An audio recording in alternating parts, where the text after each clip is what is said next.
Mm. So I'm going to put this question out to my viewers now. Is it time for me to let go of this mermaid deity figure that I found 10 years ago? Maybe it's time for her next journey.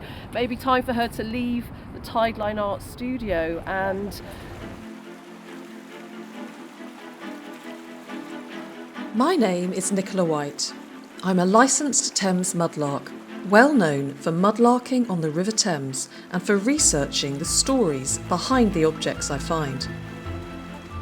What happened when I handed over 10 of my mudlarking finds from Greenwich and Deptford in southeast London to 10 heritage trainees to research? What untold histories and intriguing facts did they uncover during the 7-week Lost and Found project? Come with me during this exclusive 10-part Lost and Found series to meet the trainees and to hear what their research has revealed.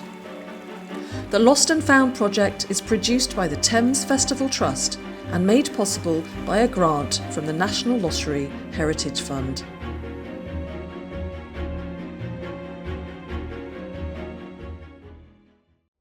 Hi everyone, welcome to episode 8 of the Lost and Found series.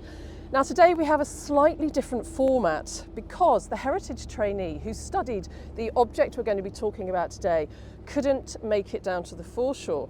So whilst I'm sitting here having my usual cup of tea, we're going to head on over to Zoom and meet Anna, who's going to reveal to you the object that she chose to study for this Lost and Found series and why she chose to study this object. So I'll see you very shortly.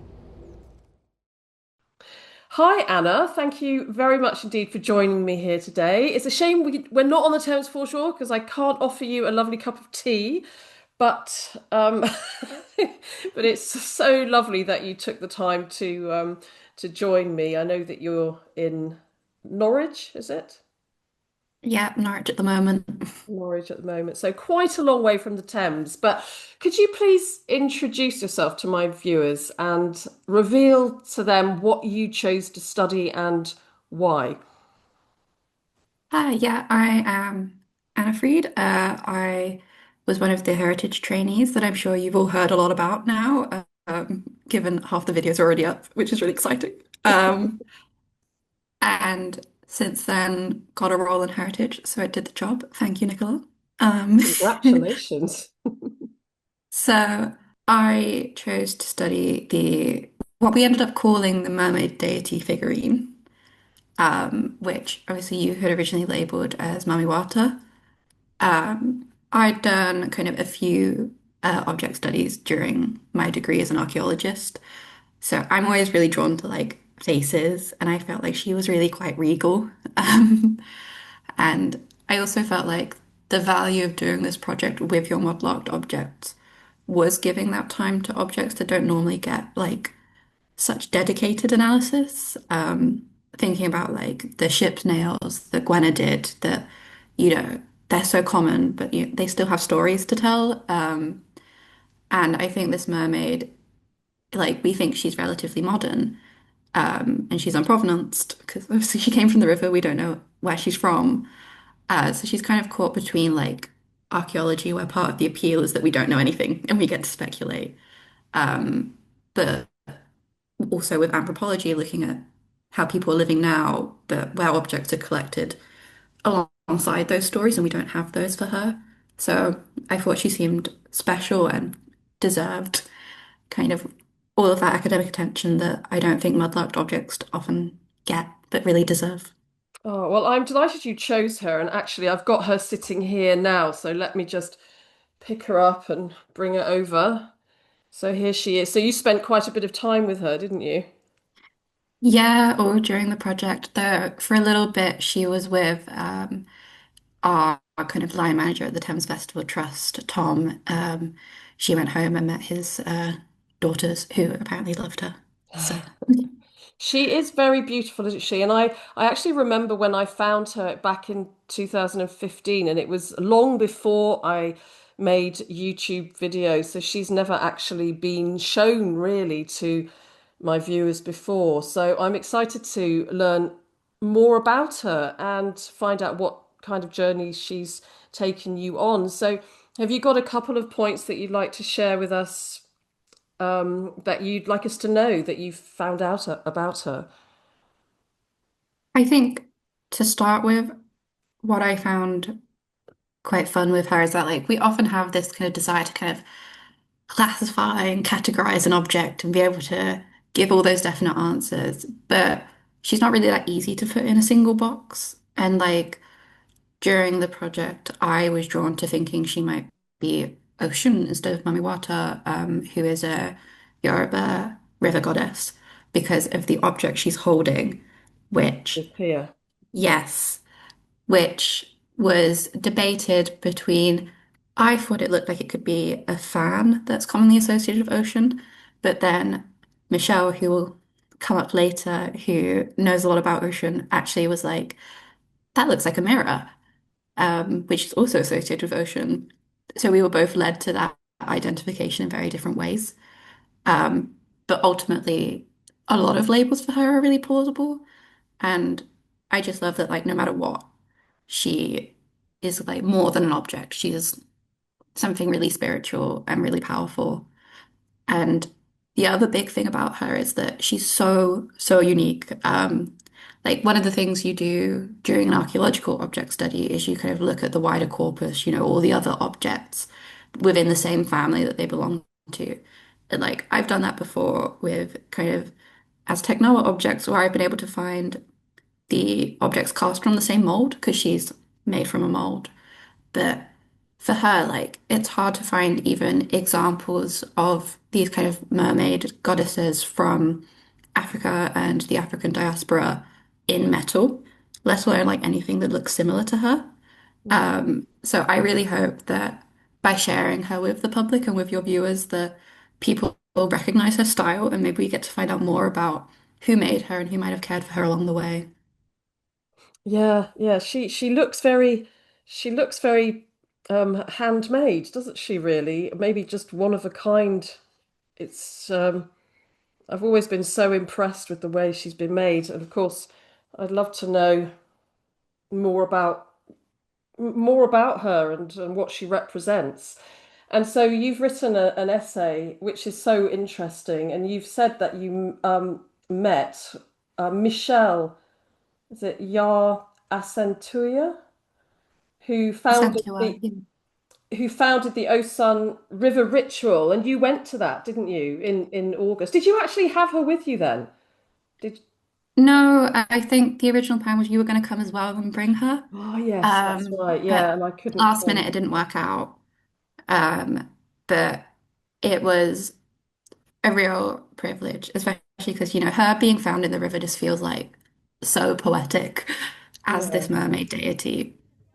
And it felt right to go and kind of pay respects to Ocean. Like, she may not be Ocean, but it felt right to thank a spiritual being for the process of getting to do this research. And I met Michelle in person. And I'm really, really glad that she's going to be filming with you as well, Yes. uh, to get that perspective. And I also met a priestess of Ocean who also had advice about, long-term spiritual care for her.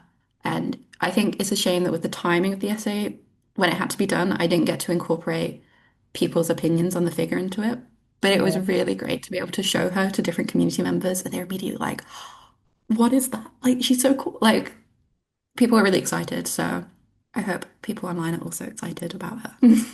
Yeah, no, well, I'm really looking forward to meeting Michelle, and actually, I'm going to be meeting her tomorrow morning and I shall obviously take along um, the spiritual figure here with me, and so I'm looking forward to having a chat to Michelle and finding out more about her and asking her maybe what should be done with her and finding out, her views on that and finding out a lot more about African spirituality as well.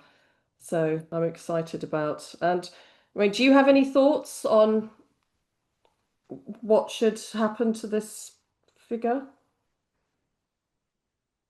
I think I am kind of guided by the opinions given because I've only got to know her for a very short Yeah, time. You know, you've been with her for a decade.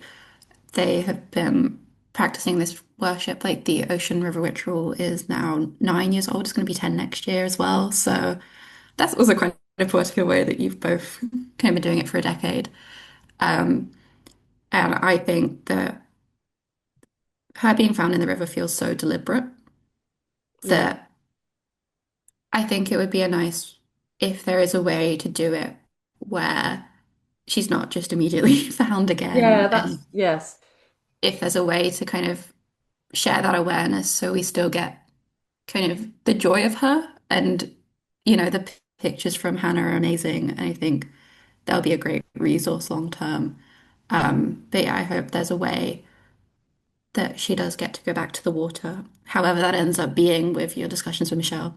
Yeah, no, I'm really looking forward to talking to her about it, and I'm very open to the idea, and so yeah, sometimes I feel, that you can be a guardian of an object for a certain amount of time, and then maybe the time comes when it needs to go on the next step of its journey. So maybe this is the case. So I'm certainly going to, well, we will keep you updated on the conversation tomorrow. And it's a shame you can't be there, but I'm glad that you've been able to be here today. And so, would you say that she has inspired you?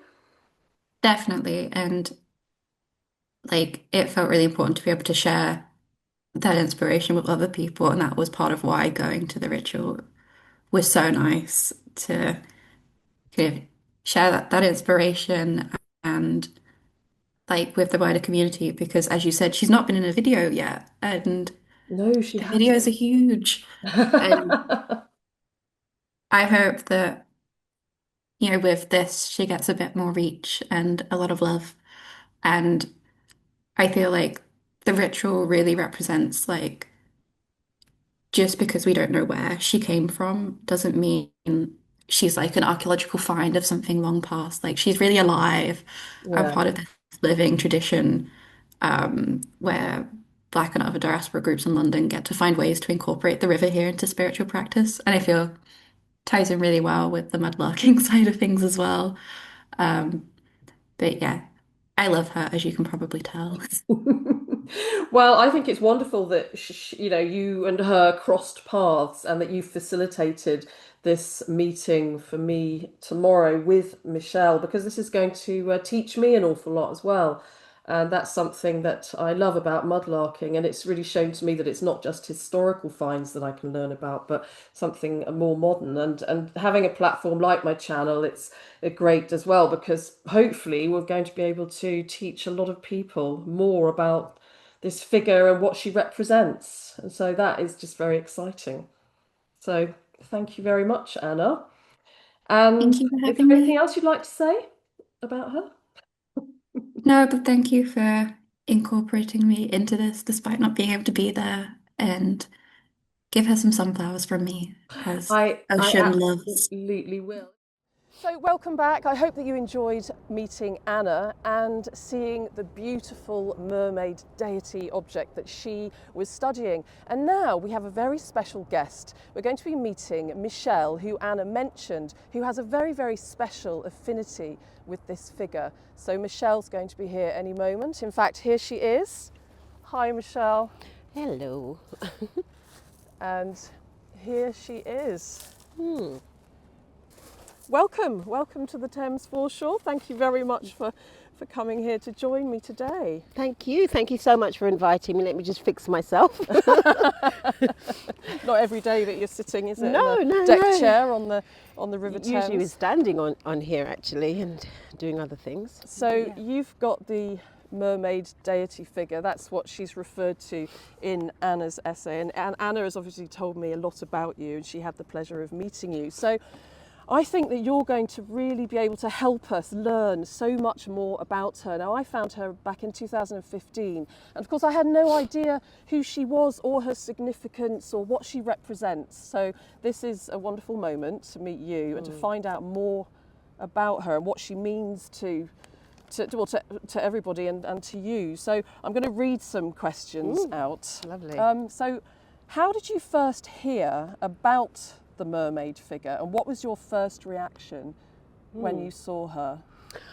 Yeah, I got an email from Anna, sort of out of the blue, but just before we were actually preparing to do our usual annual Osun River Festival, I got an email from Anna with some pictures attached, showing that this discovery, and I thought my initial reaction was emotional. Yeah. Because even though it's remote, you still, once these finds happen, we don't think of anything as coincidental or it's just happened just like that. It's always coming from our perspective as a sign or some kind of connection, some kind of questioning, some kind of timeliness. Yeah, there's a synchronicity. So I felt quite emotional at the time, and now I'm sitting with her, it feels even more emotional. So that's how I heard, and that was my reaction. Okay, and do you know what? I'm going to stop you right there for a minute because I've been so rude. I forgot to ask you to introduce yourself and tell my viewers who you are, and also if you'd like a cup of tea. I'd love a cup of tea. Okay, so let's just rewind a bit, and Michelle, please tell us, who you are. Well, I am Michelle Yaa Asantewa, and I, among other things, am one of the founders or the creators of the annual Osun River Festival, which takes place every August in line with the Yoruba Festival that's 2 week long, that takes place in Yoruba land, Nigeria. And so my work is really, my study, my research is in African spirituality, along with literature. Yeah. So my work has been to research, advocate for a different perspective, a different way of engaging with African spirituality that has been the usual narrative about African spirituality. Right, okay, thank you very much for that explanation. So with regards to this beautiful figure here, you've described her as an expression of African water spirits. So for people who may not be familiar with that, can you explain what that means, please? Yeah, sure. So on the continent of Africa and in its diaspora, there are several expressions of water spirits. The expression is actually continent-wide, and it traveled with us when we were forcibly removed from the continent. So a lot of Africans in the diaspora continue to honor the water spirits, and certainly those in African traditions continue to also honor water spirits. So water spirits can be found in any body of water, wherever actually. On the continent, and people just go and pay homage to the expressions of water being obviously natural, water being environmental, water being life. Yeah. So it's a really important aspect of indigenous African spirituality, because most of it is to do with how we connect with the planet, how we connect with the earth through certain symbols, water being one of them, definitely earth being another, wind. We have all these different forces of nature that we pay reverence to, and the water spirits are just one of those expressions. And so they have different names for them. So for example, we might have Mami Wata, which is a generic one. Where I'm from in Guyana, we would say Wata Mama, which is we've just switched it around because of where we are now. Others might call her Yimoja, which is how the Yoruba would call that larger body, which is the ocean, would be that expression. Olokun is another water energy from that tradition. So there are various ways, whichever part of Africa or in the diaspora, you cannot get away from an acknowledgement of the water deities at all. It's just so embedded in the cultures. Right, thank you. Yes, when I first found her, I did a little bit of Googling, and I had thought that she was a mama Wata, but obviously my understanding of her was very limited. So my next question is, I know that you've said that a big part of your work is to raise awareness and change perceptions about African spirituality. What would you like people to know about African spirituality? Good question. Thank you for that. It's really deep because there are a lot of negative perceptions and negative narratives about African spirituality which need to be reconciled. And so the first thing I would like people to know and understand is that it's natural. It is indigenous. Yeah. It is before the impact of colonization and slavery. African indigenous spiritual systems were what we did. We honored trees, yes. We revered our ancestors. We were very mindful of the waters, the air, the planet, and how we connect with these expressions of nature, of creativity, of life itself. So this is what I would like people to understand, just as they readily accept whether it's a Hindu, no one questions and challenges like a Hindu or Hindu way of life. Yeah. No one really questions and challenge like Christianity, which is a bought-in form. In the form we have now, certainly Western Christianity is a bought-in and an imposed construct into the lives of many Africans on the continent and in the diaspora. No one questions Islam, which again was another one. No one questions Buddhism. Yeah. It's just, that's what it is.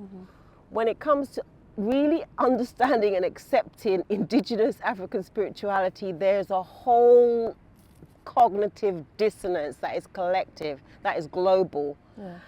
And so that's the first thing, is to understand that this is part of your natural identity and how we connect and relate to our identity. And when we don't, when we've been divorced or disconnected from that identity, what can happen is just that. You feel fragmented, you feel disconnected, because even though we might be actively now disconnected, the spirits or the heritage, the legacy is still working within us to try and pull us into reconnecting. Yeah. And so that's what I would like people to understand, is that it's natural, it's indigenous, it's crucial part of our identity, and it helps us to heal. It helps us to elevate our spiritual, our spirituality and our oneness with nature, with the cosmos, and with others that we have to share this beautiful planet with.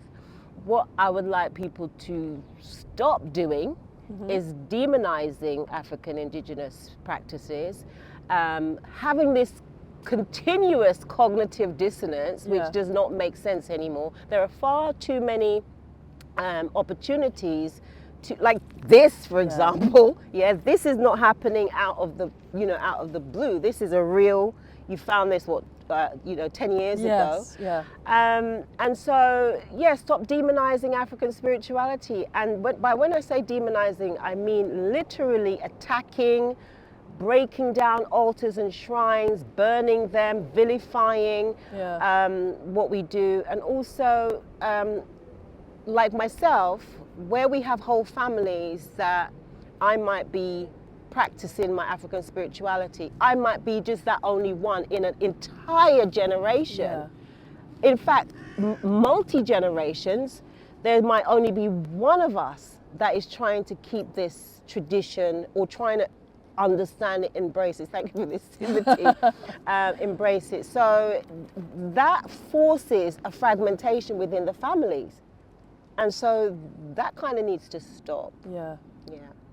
Yeah, well, I'm excited to think that a mudlarking find, again, we can learn so much through finds, and I'm seeing now not just historical knowledge, but knowledge like this, an awareness of African spirituality that I certainly haven't been aware of before. Should we put her on the table so that people can get a Kind of, yeah. you can have her back afterwards. She really is rather beautiful, isn't she? And she full is. of, obviously full of meaning. And you mentioned as well that the mirror she's holding is one of the symbols of Osun. Is it Osun or Ocean? Ocean. Ocean, like But- the ocean, I suppose. Kind of, but we've added the H sound.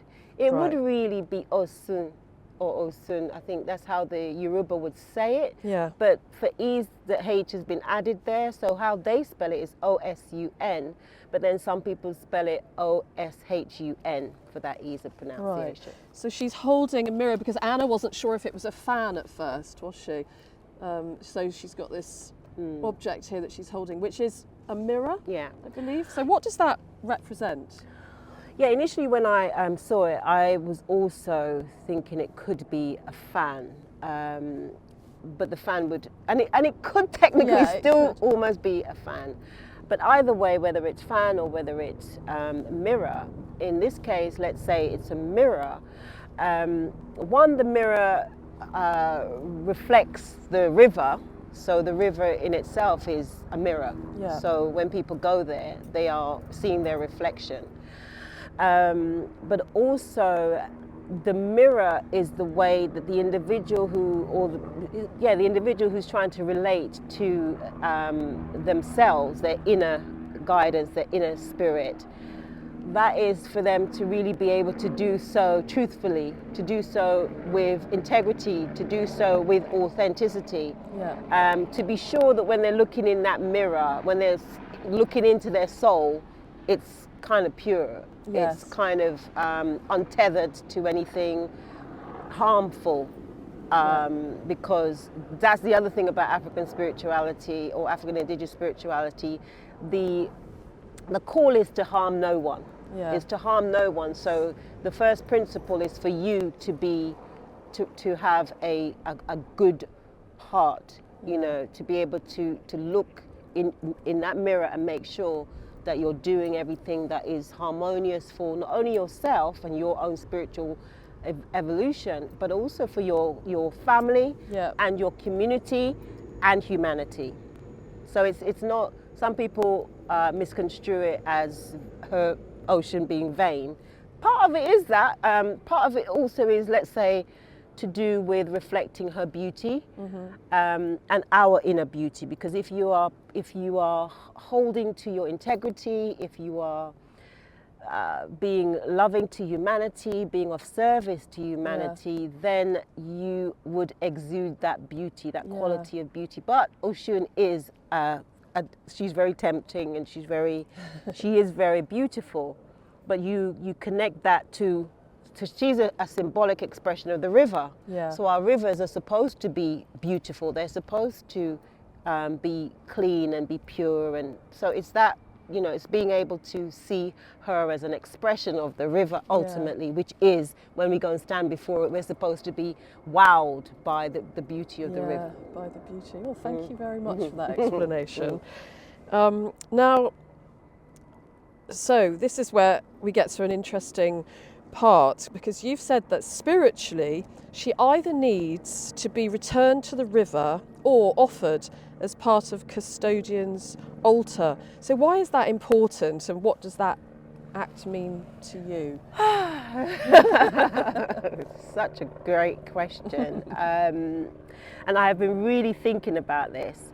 So initially when Anna shared emailed about her and actually posed that question, I think a reactive response was, oh, well, she should be going back into the river. Yeah. But over the period of months and then coming up to this meeting, I've had a second thought. Have you? I thought, well, since we have a community that are doing an annual sort of celebration of Mami Osun, Yaa Osun, why don't she become like our, I don't want to say, there's a word that they use, like patron or Something like that. So because sometimes, like especially this year earlier, some of the members, they bring some of their objects that they would normally have, and one certainly brings her Benin. She has these Benin bronzes, and she would bring that to be part of the ceremony. Yeah. And I thought, well, this figure could also be part of that, and it would offer an opportunity to educate. People would ask questions about her. Yes. It would contribute to that advocacy part of what we do. I also, as one of our members who is a Mami Wata, she's a Mami Wata. I don't know whether she's initiate, but her family, she's from Ghana. So we have Pan-African members in the practice and even in the ritual that we do. And one of them is a Mami Wata initiate, and his wife suggested that she's a gift rather than she's appeared, and then we go, oh, thank you, but we put you back. Yeah. And it also, I was thinking about it a bit more. I was thinking that on a daily basis, yes. I would see, we missed 11:11 by the way. I would daily see, and this is part of our spiritual practice. Oh, it is 11:11 today. That's right, it's 11:11 today, but we might have missed 11:11 the time on 11:11, yeah? Yes. So all these synchronicities and all these timeliness, these are part of our practice to further elaborate and explore our connections with the cosmos, with why technically people might think it would rain today. But I'm like, no, can you not rain? Yeah. I know. Did you see it yesterday? Right. So we are blessed. Yeah. And so on a daily basis, I might be walking along and I might see something that just appears before me, like not just feathers. The feathers are like standard, but it might be like some random stone. It might be some keys, or a card. It might be £20 note with a 22 on it. Those kinds of things, and I would pick those up and I would take it and I would put it on my altar. Yeah. And then have my engagement with it, and we have groups where we can say, oh look, I found this, and we take a picture and share it. So I'm thinking to myself, well, why would we then have this and then go, the only caveat with that would be that she would definitely need a ceremony, and honoring and a recognition and welcoming her into the fold, because it just depends on the 10 year ago or however long ago she was. I mean, we don't know how long she was put in there. No, we really don't. We really don't. But maybe this is the next part of her journey. I mean, how exciting is that? And I can almost see her, coming into her element and being really revered and cared for. Well, you've done well. Like, I have another associated thing. So some years ago, my best friend found a wooden sculpture of a mermaid. In this case, she had the fish over on her head, and similarly, she had she was bare-breasted and so on. And she had one of her legs was okay, and the other leg was broken. Right. Someone must have discarded it in their skip because they're like, it's broken. But my friend, who will collect these things randomly, quickly picked it up, brought it to me, said, look, Michelle, I found this.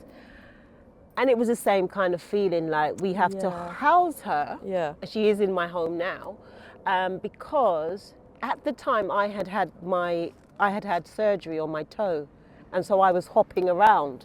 So I was literally one-legged at the time. So I was thinking, equally, it's the same sort of thing. It's like there's this find, and there's a reason why she's appeared now. We are going into the ocean. We're going into 10 years. Yeah. We recognise that we also have to change how we do it and stuff like that. So so it just feels to me, this if I'm working with my inner self, that's what needs to happen, or that's what could happen with that ceremony, and involve the Thames Festival Trust and everything. So Yes, it's a so real this is- lovely celebration, and also just further connecting and showing people that this is not spookism. No. This is a valuable Yeah. find, just as you would find some of the others that's in that brochure. Yeah, and this is quite good because it leads into my next question, actually, because I know Anna actually attended the Osun Festival. I wanted to come and I couldn't, I had to go away. And so this takes place every August, the festival. Yeah. So can you just tell us a bit about what happens at that festival? And would this be the festival where she would possibly be blessed and initiated into the festival? If that's the right way of putting Yes. it. Maybe not. Well, so the festival takes place every August in line with the Yoruba version, which takes place in August as well, and that lasts for every 2 weeks. Obviously, it would be quite elaborate for us to do a whole 2 weeks long one. So we just usually have one on the second Sunday in August, where people from wherever they come from, far, sometimes from abroad, they come there and we have a collective offering. Yeah. And we also then have our individual offering. So we have a communal offering where everyone comes and brings a bit of fruit, a bit of flour, a bit of whatever, to make a real abundant offering that we would then place into the waters. And then others can bring their own, and then they put in their individual waters. We sing, we drum, we do a collective prayer, and it's just we don't have too many occasions where so many of us can meet and celebrate. That's the other thing with African spirituality. We don't have a locus necessarily. I mean, the indigenous Africans possibly have their spaces. We are diasporic Africans, but a lot of the continental Africans also come to this version. And so that's what happened. We just celebrate her, we just sing, and we dance, and we just collectively commune, and it's a very peaceful, beautiful day. So yes, that would be where each time we did that on that yearly, we would bring her, and she would have a pride of place. Yeah.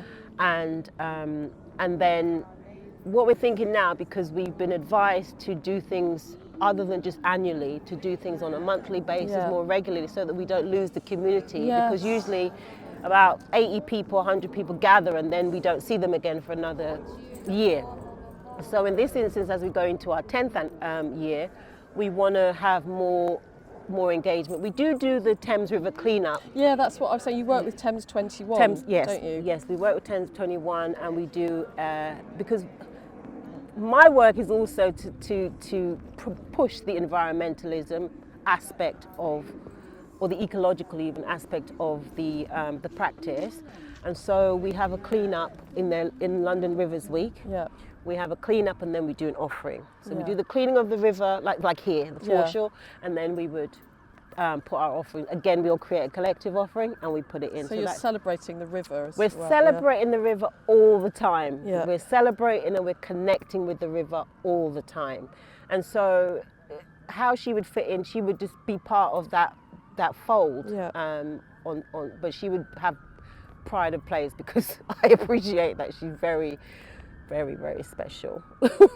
And if this mermaid, if that's what I can refer to her as, this deity figure, if she could speak, what do you think she would want us to understand about where she belongs? Oh. That's quite a tough one, isn't it? Ooh. I think she would want to be loved. Yeah. I think she would want to be loved, as I'm assuming she has been by yourself all these years. And I think she would want to not only feel loved, but also feel part of a community that understands her and respects her and celebrates her. I think she would no longer feel, I don't know, like she's just far flung from that that community. I feel that's it. I feel that she'd probably say thank you as well, like be grateful for that discovery and for for loving her and for nurturing her and respecting her enough to let others know of her. Yes. Yeah, because if certainly ocean or any of the water energies are mistreated, misunderstood, they could withdraw themselves. Yeah, so we don't have any water. They could be tumultuous, so that we could have overflow and floodings. There are loads of ways that they would then respond to our neglect, and so I think she would want to say, if you have me, or now that you found me, love me, respect me, and I will ever allow you to have abundance, have flow, have grace, have beauty, have healing, well-being in your lives. Yeah, I think one important lesson for me, which goes through my life, is one of letting go, you know, and I think rivers as well, they teach that lesson very well because it flows away. And so I'm going to put this question out to my viewers now. Is it time for me to let go of this mermaid deity figure that I found 10 years ago? Maybe it's time for her next journey. Maybe time for her to leave the Tideline Art Studio and go and play a part in raising an awareness of African spirituality, like Michelle has explained, and maybe she's found a new home. You know, it's funny because at first I was a little bit thought, oh, I don't know about this, you know, I'm not sure if I want her to go somewhere else initially, but a bit like you, you know, you soften to the idea, and then you think, well, you know, she's not mine, she belongs to lots more people. So what do you think? I'd be very interested to know. Put down in the comments below, do you think it's time now for her to move on? And I have to admit, having now met you and spoken to you, I can't think of anybody better to take custodianship of her. And of course I'd like to be involved in and come and watch her being revered and have some offerings given You would certainly be a guest of having been her custodian for all these years and done so well.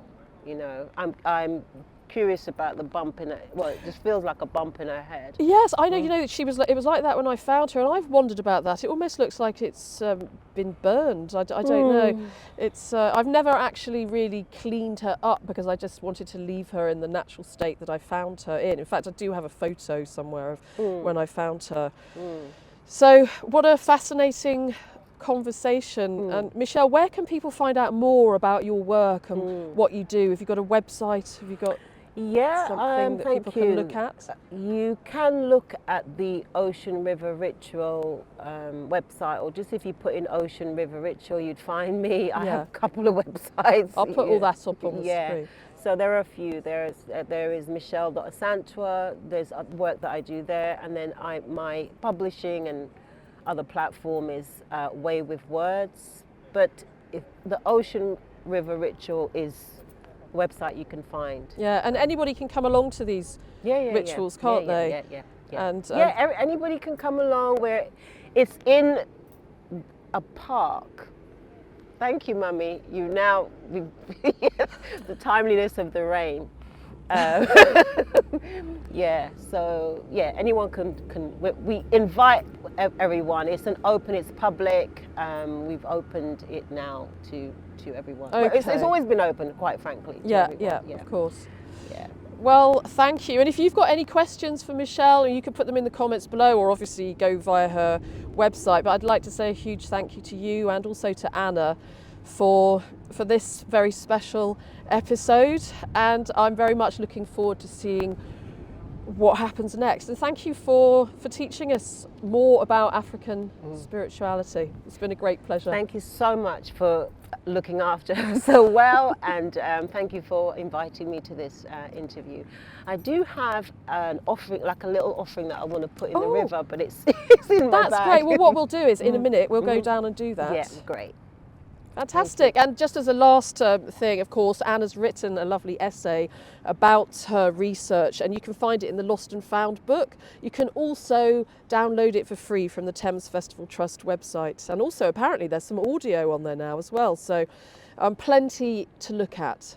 So yeah, let's go and do the Little offering. mini offering. Yes. Thank you. Great. Okay, so this is just a small offering because I hadn't planned it thoroughly. But yeah, so I've just got some coins in here, some stones, some shell. There's cowrie shell as well, and just a shell. Normally we would have flowers. We'd have a whole heap more things. But I thought since we were coming, Osun will come with us. Well, we're calling you that for now, right? Yeah, she's and got a little bowl of offering. yeah, she's got her own offering as well. So yeah, so we'll take this down and then just put it into the river. Thank you. Just as we would if we were doing the offerings during London Rivers Week. Sing a little ditty. Oh yeah yeah oh, oh yeah yeah oh, oh yeah yeah oh, oh yeah yeah oh. So we're just calling and we're giving thanks actually for this great find, this great project that enabled us to meet with this beautiful, beautiful figure of a water spirit that's clearly from our tradition. And given that we honour the ocean version of those, we wanted to just put a little bit of an offering in to give back to the river that gives. The river and the water gives, so we also give back as our way of saying thank you for gifting to us. And we ask that you continue to keep blessing us, blessing Nicola with her finds and the work that she does, and blessing all of us who honour the waters and honour the spirits of the waters. We give thanks for your gifts of abundance, your gifts of healing, your gifts of well-being. And we thank you to Mummy, however way you want to be called. You will let us know that. But we thank you for showing up when you did. It was 10 years ago that we found you, but actually now you've shown yourself in a different light and you are beautiful. And we thank you for your grace and we thank you for your blessing. And with that, we put this offering into the water. It's just a small offering to symbolically say thank you. And I'm going to actually fling it because it won't necessarily float. Thank you. Oh, thank you. Yes.